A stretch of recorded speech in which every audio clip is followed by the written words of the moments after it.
Class 6 social science. प्यारे बच्चों, हर घर पाठशाला में आपका स्वागत है। सुप्रभात प्यारे बच्चों, कैसे हो आप सब? उम्मीद करती हूँ आप सभी अपने अपने स्थान पर कुशलतापूर्वक होंगे। प्यारे बच्चों, कल हमने हमारे अध्याय 8 खुशहाल गांव और समृद्ध शहर का भाग 1 किया था और उसमें हमने कुछ उपविषयों के बारे में जाना था। आज हम इसी अध्याय का भाग 2 करने जा रहे हैं, जिसमें हम इन उपविषयों के ऊपर चर्चा करेंगे। आज के हमारे उपविषय रहेंगे, पहला उपविषय है सिक्के, दूसरा उपविषय रहेगा आहत सिक्के, तीसरा उपविषय है विनिमय के लिए अन्य साधन और चौथा उपविषय है नगर अनेक गतिविधियों के केंद्र। तो हम आज इन 4 उपविषयों के ऊपर चर्चा करेंगे। तो आइए शुरू करते हैं। हमारा पहला उपविषय सिक्के। प्यारे बच्चों, जब पुरातन स्थलों की खुदाई की जाती है तो पुरातत्वविद जो है उनको कई तरह के हजारों ही सिक्के मिले हैं। इसमें बहुत सारे चांदी के सिक्के, तांबे के सिक्के, सोने के सिक्के जो हैं वो अलग अलग तरह के धातुओं के सिक्के जो हैं वो पाए जाते हैं। इनमें कुछ ऐसे सिक्के हैं जो काफी लंबे समय तक चले, वो लगभग 500 साल तक चले, उनको आहत सिक्कों के नाम से जाना जाता है। आपकी पुस्तक के पेज नंबर 84 के ऊपर, पेज नंबर 84 के ऊपर इनका चित्र जो है वो दिया गया है। ये कुछ अलग अलग धातुओं से बने हुए सिक्के हैं जिनका प्रयोग पुराने समय में किया जाता था। चांदी और सोने के सिक्कों को आहत करके इनके ऊपर विभिन्न प्रकार की आकृतियां जो थी उनको उकेरा जाता था, जिसकी वजह से इनको आहत सिक्के कहा जाता था। प्राचीन समय में जिस तरह आजकल हमारे यहाँ पे नोट चले हुए हैं, प्राचीन समय में ऐसे नोट नहीं होते थे। उस समय में केवल सिक्कों का प्रयोग जो था वही विनिमय के लिए किया जाता था। तो प्यारे बच्चों, ये था हमारा पहला उपविषय सिक्के। साथ में ही हमने इसमें आहत सिक्के भी किया, पर परंतु फिर भी आहत सिक्कों के बारे में कुछ और भी जानते हैं। आहत सिक्के चांदी, तांबे, कांसे आदि धातुओं से बनाए जाते थे तथा इनके ऊपर एक विशेष प्रकार का ठप्पा मारकर इन्हें बनाया जाता था। कुछ विशेष आकृतियां भी इनके ऊपर उकेरी जाती थी। ये सिक्के गोलाकार, वृत्ताकार, अलग अलग आकार के होते थे। जैसा कि हमने पहले उपविषय में बताया कि जो सिक्के बहुत लंबे समय तक चले, लगभग 500 वर्षों तक चले, उनको हम आहत सिक्कों के नाम से जानते हैं। ये जो आहत सिक्के थे, ये आयताकार या गोलाकार भी होते थे। एक धातु की एक बड़ी सी चादर को काटकर इन सिक्कों को बनाया जाता था। ये जो सिक्के होते थे, इनके ऊपर कुछ लिखा नहीं गया होता था, सिर्फ इनके ऊपर कुछ आकृतियां जो थी वो ठप्पे के द्वारा बनाई जाती थी। इसी वजह से इनको आहत सिक्के कहा जाता था। ये जो सिक्के थे ये उपमहाद्वीपों के लगभग हर एक हिस्से में पाए जाते थे और ईसा सदी के आरंभ तक लगभग इन सिक्कों का प्रचलन जो था वो रहा। तो प्यारे बच्चों, ये था हमारा दूसरा उपविषय आहत सिक्के। अब हम अपना तीसरा उपविषय विनिमय के अन्य साधनों के बारे में जानेंगे। इस उपविषय को करने से पहले हम ये जानते हैं कि विनिमय होता क्या है। जब हम किसी वस्तु के बदले दूसरी वस्तु प्राप्त करते या देते हैं, उसे वस्तु विनिमय कहते हैं। जैसे 2 बोरी गेहूं के बदले एक गाय प्राप्त करना, ये क्या हुआ? वस्तु विनिमय हुआ। जब हम किसी वस्तु के बदले कोई वस्तु देते हैं या फिर किसी वस्तु के बदले दूसरे को कोई मुद्रा देते हैं या फिर किसी वस्तु का आपस में आदान प्रदान करते हैं, उसे वस्तु विनिमय कहते हैं।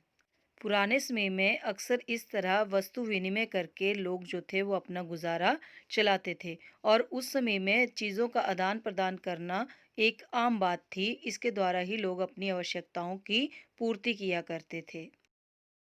प्यारे बच्चों, पुराने समय में विनिमय के लिए बहुत सारी वस्तुओं का आदान प्रदान किया जाता था। जैसे हमारे घर में अगर दूध है और पड़ोसी के घर में क्या है, सब्जियां लगी हुई हैं, तो हम उनको दूध दे देंगे और वो हमें उसके बदले में सब्जियां दे देंगे। इस तरह से क्या किया जाता था, वस्तुओं का आपस में लेन देन जो था वो किया जाता था। और साथ में ही बहुत सारे अन्य चीजें, पशुओं का आदान प्रदान किया जाता था आपस में, फिर अनाज का लेन देन किया जाता था।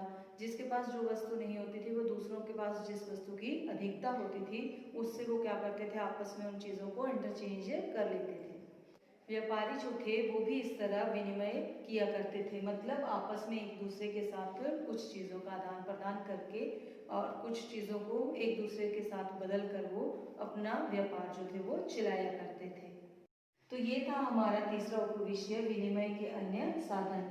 अब हम अपना चौथा उपविषय नगर अनेक गतिविधियों के केंद्र इसके बारे में जानेंगे। प्यारे बच्चों, कई सारे नगर जो हैं वो अक्सर ऐसे ही महत्वपूर्ण हो जाते थे, जैसे यहाँ पे हमारी पुस्तक में एग्जाम्पल दिया हुआ है मथुरा का। मथुरा जो है वो उस समय का बहुत ही महत्वपूर्ण एक केंद्र था, क्योंकि जितने भी एक तो था मथुरा में बहुत ही सुंदर सुंदर मूर्तियां बनाई जाती थी, वो उसके लिए भी आकर्षण का केंद्र था। साथ में ही जितने भी मुख्य रास्ते थे उनके बीच में ये जो है मथुरा ये पड़ता था, जैसे उत्तर पश्चिम से पूरब की ओर तथा दूसरा उत्तर से दक्षिण की ओर जाने वाले मार्ग, इन सब के बीच में ये मथुरा जो था वो आता था। ऐसे ही आपने जैसे अभी आधुनिक समय की बात करें तो जैसे हमारा आगरा जो है वो भी बहुत प्रसिद्ध है, आगरे का पेठा, आगरा में ताजमहल। प्यारे बच्चों, ये है आपके सामने ताजमहल का चित्र। ये ताजमहल जो है वो आगरा में है।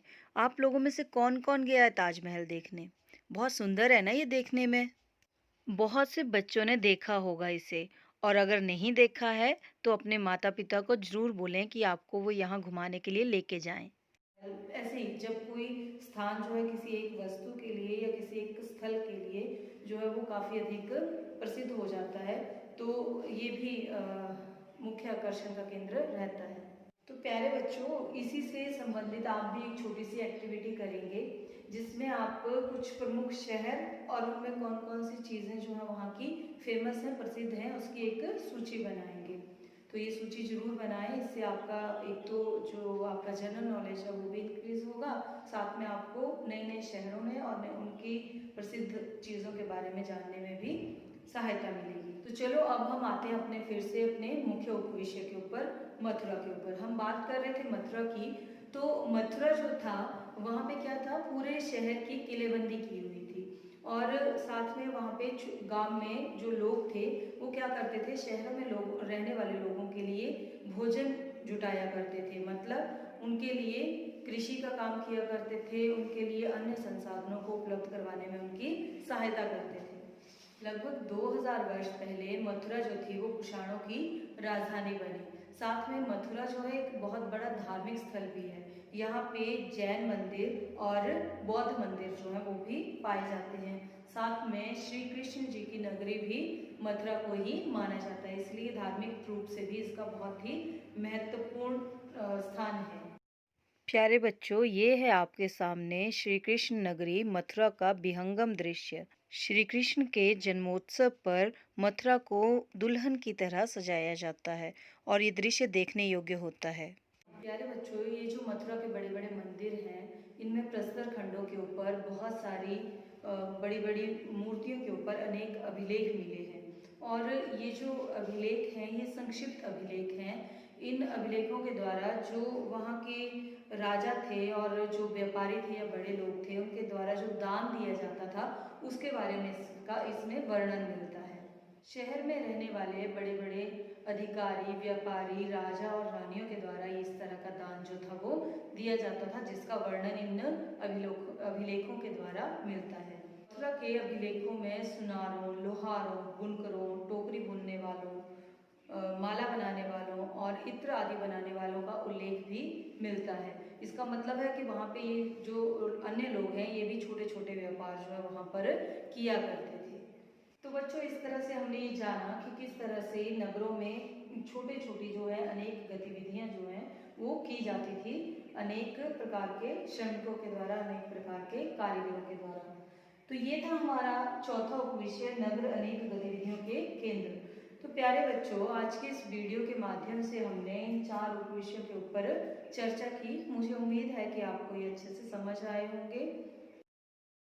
Dear students, stay home, stay safe. Thank you.